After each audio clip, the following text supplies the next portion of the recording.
Igor Thiago. Ilikuwa wakati wa hisia kali na zisizozuilika kwa Igor Thiago na familia yake baada ya mshambuliaji huyo shupavu wa Brentford kupokea habari alizoziota tangu utotoni mwake.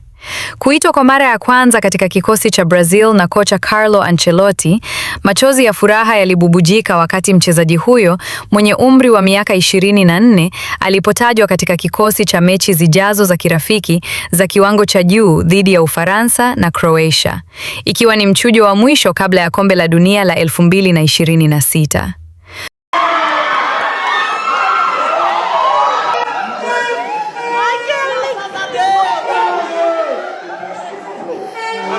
Kupanda kwa kasi kwa Thiago hadi kuwa mfungaji bora wa pili katika ligi kuu ya Uingereza mwaka huu kumezaa matunda kupitia fursa hii adimu katika jukwaa la kimataifa.